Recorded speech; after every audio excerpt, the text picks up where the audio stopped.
Number one channel के number one show साजिश में आपका स्वागत है। मैं हूं आपके साथ सपना शुक्ला। साजिश में आज बात इजराइल को लगे एक बहुत बड़े झटके की करते हैं।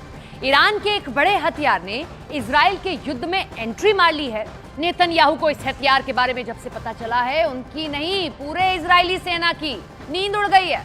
अब डर है कि ईरान ने अगर युद्ध में एंट्री कर ली तो इजराइल खुद को कैसे बचाएगा।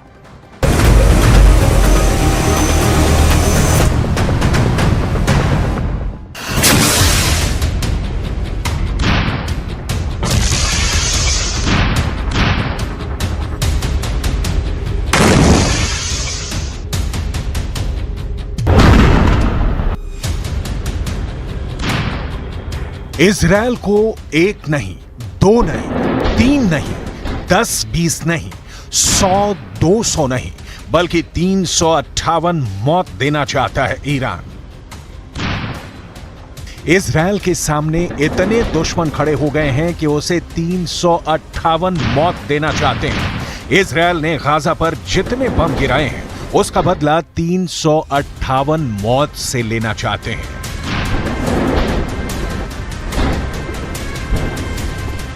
358 मौत के क्या मायने हैं? 358 मौत का खौफ कितना ज्यादा है, यह इस वक्त इजराइल के चारों तरफ यमराज बनकर मंडरा रहा है। यहां हिजबुल्लाह भी है, ईरान भी है, हूथी भी है और अब इराक का वो मिलिशिया भी है जिसने अमेरिका का जीना मुश्किल कर दिया है। आखिर 358 मौत है क्या और इजराइल क्यों इससे घबराया हुआ है?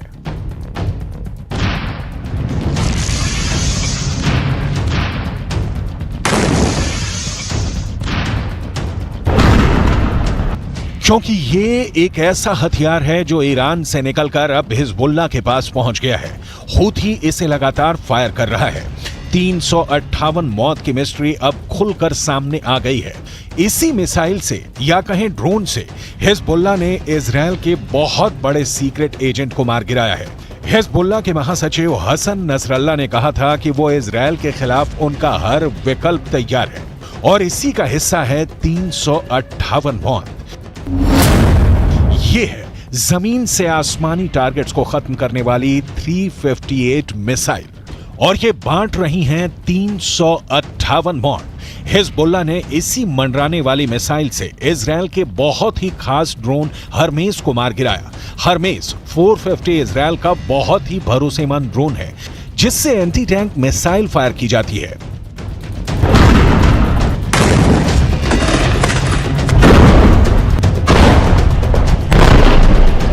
जब ये ड्रोन लेबनान के आसमान में पहुंचा तो हिजबुल्लाह ने उस पर 358 मौत बांटने वाली मिसाइल फायर की और देखिए क्या नतीजा निकला।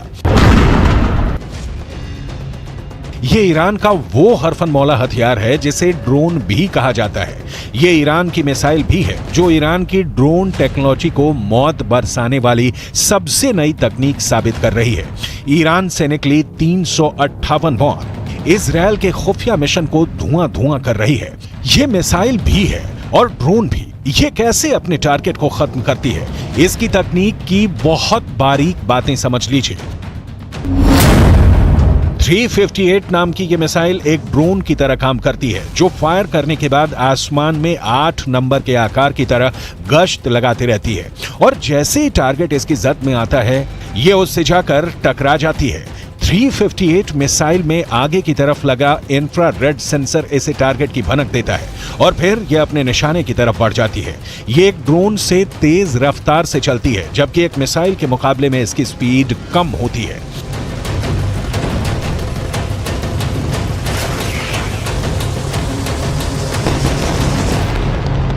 अमेरिका से लेकर यूरोप तक इसी मिसाइल की बात कर रहा है। इजराइल में भी यही मिसाइल चर्चा में है। हिजबुल्लाह ने जब से इजराइल का ड्रोन मार गिराया है तब से लेबनान के आसमान में चिंगारी की नई शुरुआत हुई है जो इस जंग के दायरे को और बढ़ा सकती है।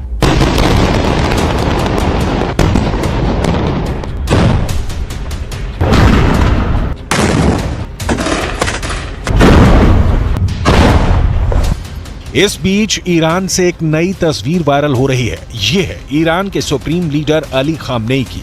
जो ईरान के गाजा नाम के ड्रोन को देखने पहुंचे।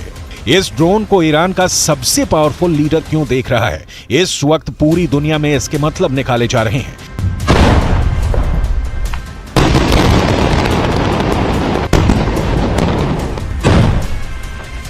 ईरान ने गाजा नाम का जो ड्रोन बनाया है, ये 2000 किलोमीटर के दायरे में ऑपरेट कर सकता है। ये 35 घंटे तक 350 किलोमीटर प्रति घंटे की रफ्तार से उड़ान भर सकता है, 35,000 फीट की ऊंचाई तक उड़ सकता है और सबसे खतरनाक बात, ये 13 मिसाइल लेकर उड़ सकता है।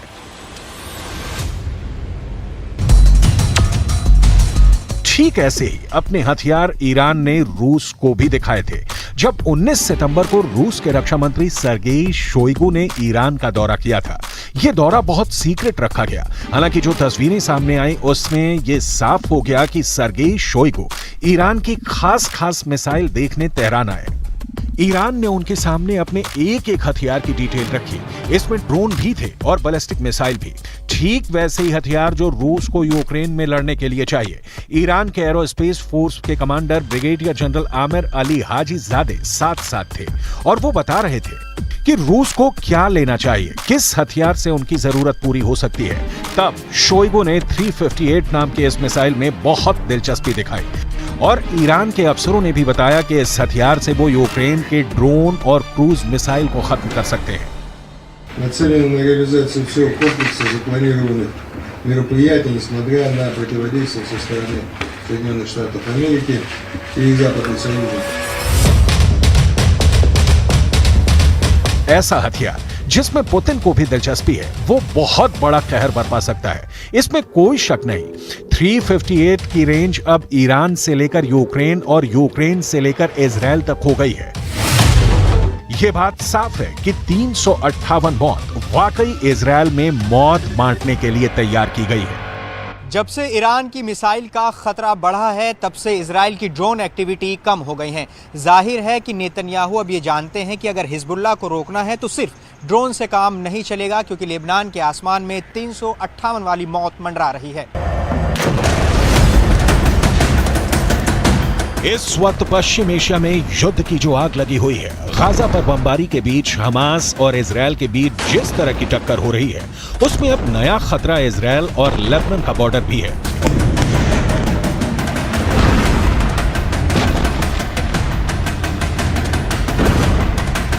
यहां भड़के शोले अब युद्ध की इस आग को 10 गुना भड़का सकते हैं और अब दुनिया में सिर्फ 4 लोग इसे कंट्रोल कर सकते हैं। पहले हैं इजराइल के प्रधानमंत्री बेंजामिन नेतन्याहू, दूसरे हैं ईरान के राष्ट्रपति इब्राहिम रईसी, तीसरे हैं अमेरिका के राष्ट्रपति जो बाइडेन और चौथे हैं यूरोप से लेकर अमेरिका तक सबको हिला देने वाले रूस के राष्ट्रपति व्लादिमीर पुतिन।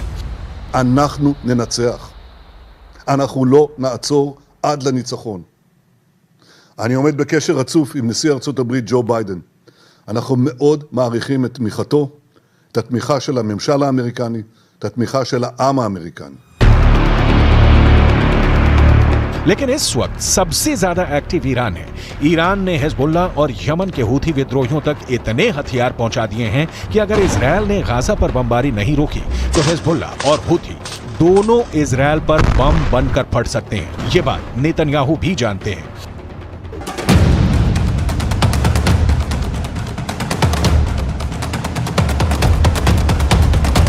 इस वक्त लेबनान और इजराइल के मौत वाले बॉर्डर पर हिजबुल्लाह का पूरा कंट्रोल है। हिजबुल्लाह अब ऐसी मिसाइल फायर कर रहा है जिसके आगे इजराइल के टैंक तोप रगड़ते हुए नजर आ रहे हैं। हिजबुल्लाह ने निकाली है 3 बहुत ही खतरनाक एंटी टैंक मिसाइल और multi barrel rocket launcher.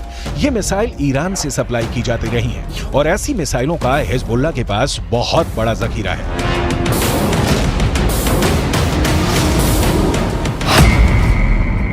Hezbollah 3 तरह की एंटी टैंक गाइडेड मिसाइल इस्तेमाल कर रहा है। ये है कॉर्नेट, इसकी रेंज 5 किलोमीटर तक है। ये रूस की मिसाइल है, लेकिन अब ईरान इसका देसी वर्जन देहलाविया तैयार कर चुका है और ऐसी बहुत सी मिसाइल अब हिजबुल्लाह के पास है। दूसरी है BGM-71 टो anti tank guided missile, range है 3.5 किलोमीटर। ये अमेरिका में बनी मिसाइल है, लेकिन अब इसकी नकल ईरान तैयार कर रहा है और उसने हिजबुल्लाह को सप्लाई की है। तीसरी है 85 कॉन्कॉर्ड्स, रेंज 4 किलोमीटर। ये भी रूस ने बनाई है और अब ईरान में ये तोसान नाम से तैयार की जाती है। तीनों मिसाइल बहुत ही घातक हैं और जिस तरह से इन्होंने इजरायल के अड्डे उड़ाए हैं उससे ये बात साबित हो जाती है हिजबुल्लाह का दावा कि उसका हर हमला इजरायल को मुंहतोड़ जवाब है।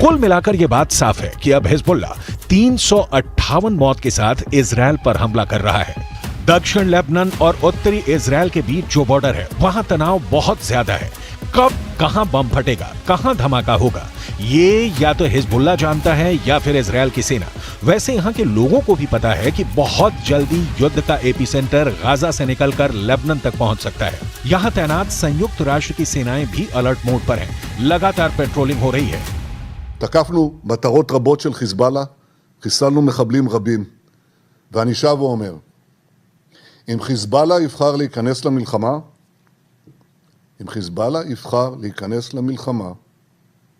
הוא יעשה את טעות חייו.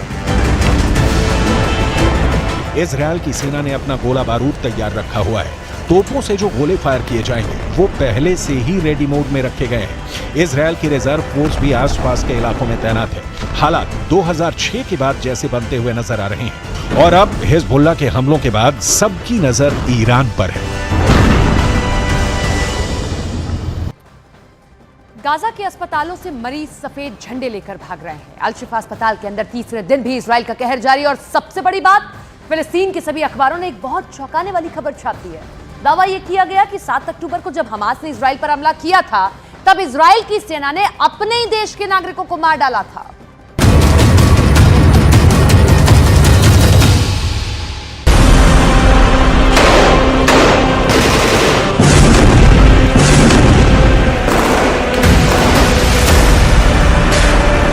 लगातार 3 दिनों से गाजा के अल शिफा अस्पताल के अंदर इजरायल डिफेंस फोर्स की कार्रवाई जारी है।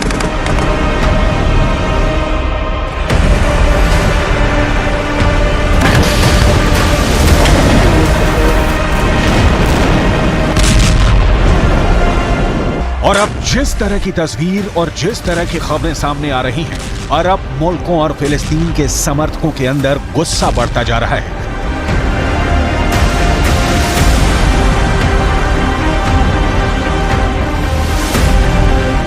खासकर फिलिस्तीन के अखबार इजरायल डिफेंस फोर्स की ज्यादतियों के बारे में जिस तरह के दावे कर रहे हैं उस पर यकीन करना बहुत मुश्किल नजर आता है।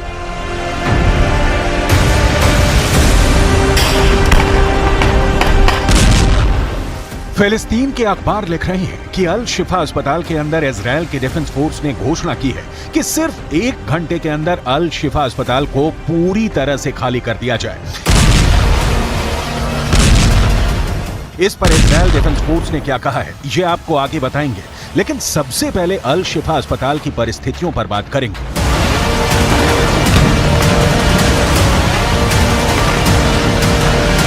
पिछले 1 महीने से ही फिलिस्तीन के अखबार लिख रहे थे कि अल शिफा अस्पताल में 80,000 लोगों ने शरण ली है, लेकिन इन 80,000 लोगों का क्या हुआ?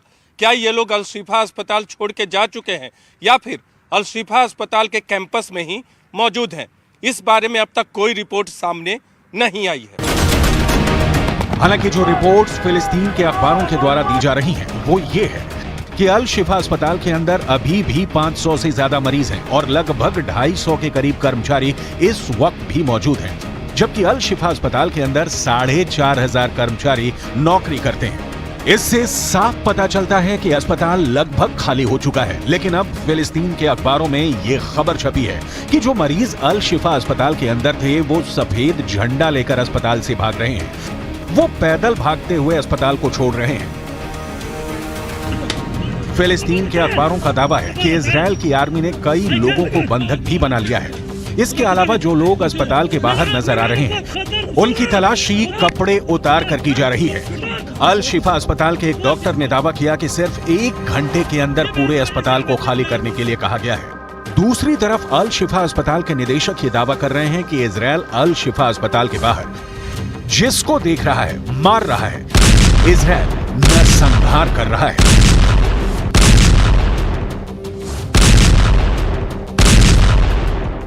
इन सब के अलावा अल शिफा अस्पताल में मरीजों पर जो गुजर रही है वो अलग कहानी बयां कर रही है। अल शिफा अस्पताल में 4 प्री मैच्योर नवजात बच्चों की मौत की खबरें सामने आ रही है। इसके अलावा आईसीयू में कोई नहीं है।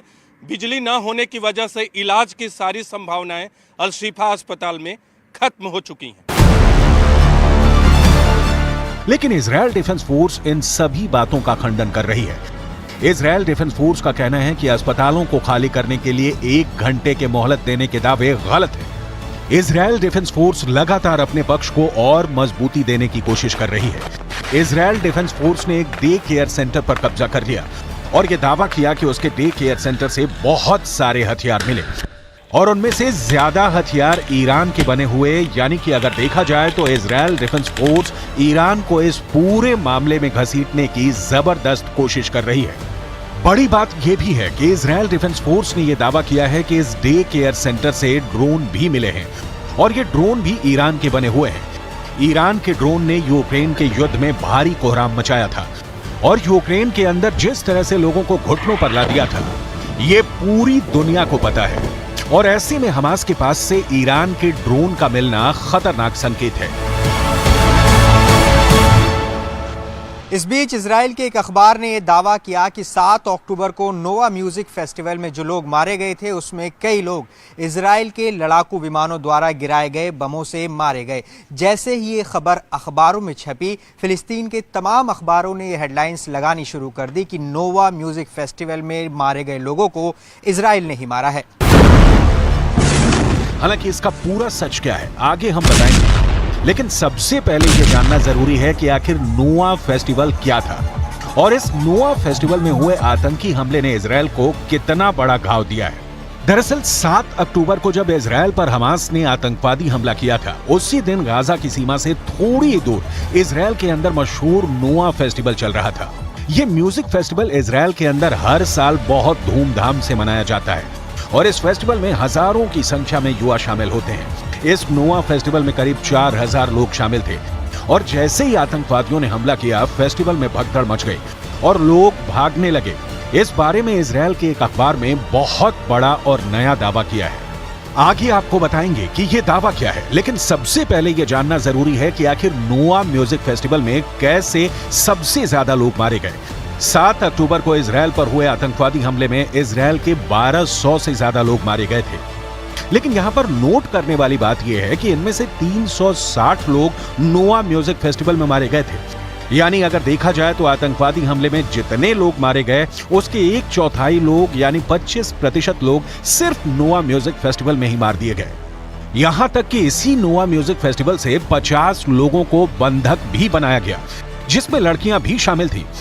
इस नोवा म्यूजिक फेस्टिवल की कई तस्वीरें भी मौजूद हैं, जैसे इस लड़की का नाम ओटेल बेन है जिसकी उम्र 23 साल की थी और ये नोवा म्यूजिक फेस्टिवल में हमास के आतंकियों का शिकार हो गए। इसी तरह करीन जान ने 24 साल की थी और नोवा म्यूजिक फेस्टिवल में ही इनकी हत्या कर दी गई।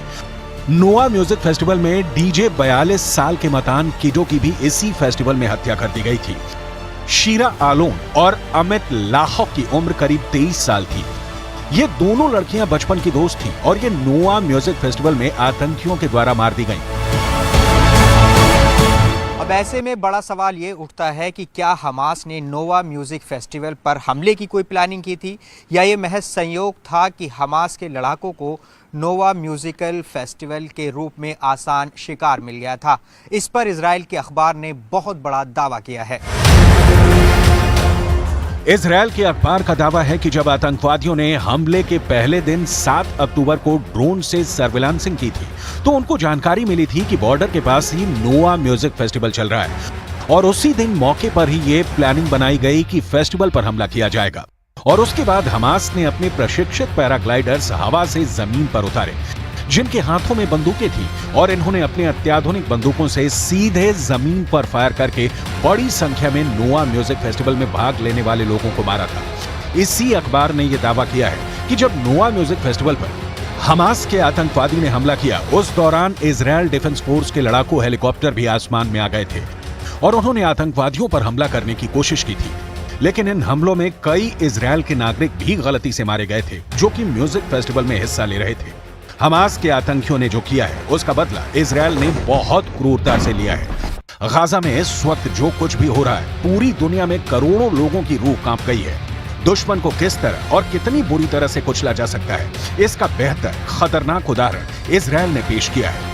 अगर तस्वीर देखेंगे तो शायद आंखें फट जाए, क्योंकि गाजा पट्टी के अंदर इजरायल धीरे धीरे अपनी जड़ों को बहुत गहरा कर रहा है और इस खूनी गदर के बीच में सैकड़ों ऐसे लोग नजर आ रहे हैं जो मलबों के अंदर अपने परिवार के सदस्यों की लाशों को तलाश रहे हैं।